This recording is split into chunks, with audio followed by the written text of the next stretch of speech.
بسم اللہ الرحمن الرحیم۔ السلام علیکم۔ بنت جمال اسلامک زون میں آپ سب کو خوش آمدید۔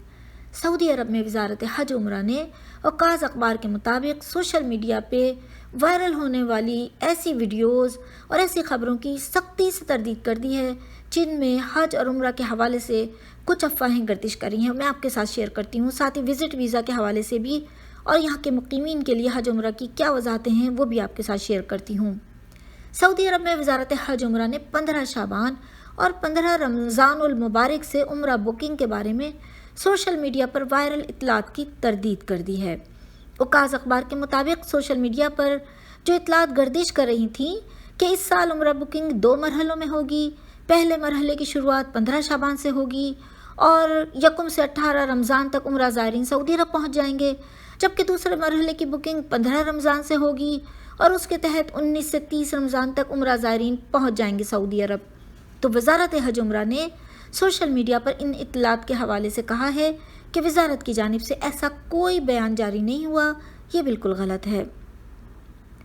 تو آپ تمام خواتین و حضرات سے میں یہ کہنا چاہوں گی کہ اگر آپ کسی بھی ایسی ویڈیو کو دیکھ کر، ان افواہوں کو سن کر اگر کوئی بکنگ کراتے ہیں یا کسی پیسے کا لین دین کرتے ہیں تو براہ کرم ابھی رک جائیے جب تک کہ کوئی واضح اعلان نہیں ہوتا حج عمرہ کی جانب سے۔ جو ہی کوئی واضح اعلان ہوگا تو ہم آپ کو اپنی ویڈیو کے ذریعے اطلاع کر دیں گے انشاءاللہ تعالی۔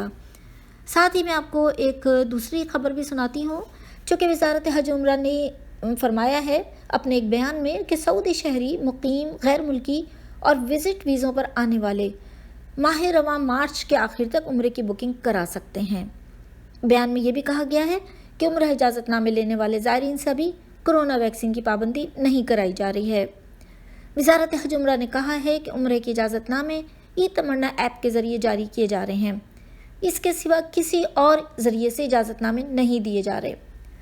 تو وزٹ ویزے والوں کے لیے بھی یہ خوشخبری ہے اور یہاں مقیمین کے لیے بھی کہ وہ مارچ کے آخر تک عمرے کی بکنگ کرا لیں، اور یہ کہ ابھی کورونا ویکسین کی پابندی بھی نہیں ہو رہی ہے، اور ساتھ ہی یہ بھی کہ ای تمنا ایپ کے ذریعے ہی اجازت نامے دیے جا رہے ہیں اور کسی ذریعے سے کوئی اجازت نامہ نہیں مل رہا۔ ساتھ ہی اہم بات یہ بھی شیئر کر دوں کہ وزارت نے یہ بھی تنبیہ کی ہے اور یہ بھی کہا ہے کہ کوئی بھی شخص کسی بھی دوسرے شخص کے عمرہ اجازت نامے سے فائدہ اٹھانے کی کوشش نہ کرے، ایسا کرنا غلط ہوگا اور اس کی اجازت نہیں دی جائے گی۔ تو آپ سب یہ بات سمجھ لیجئے اور اس کی سختی سے پابندی کیجئے کہ کسی دوسرے کی اجازت نامے پر عمرہ یا حج کرنے کی بالکل بھی جو ہے وہ جسارت نہ کریں، کیونکہ اس کی اجازت نہیں ہے اور یہ غلط ہے۔ امید ہے کہ یہ ویڈیو آپ کے لیے بہت فائدہ مند ثابت ہوگی۔ اس کو آگے شیئر کر لیجئے، یہ صدقہ جاریہ ہے، اور چینل کو سبسکرائب نہیں کیا تو وہ بھی کر لیجئے۔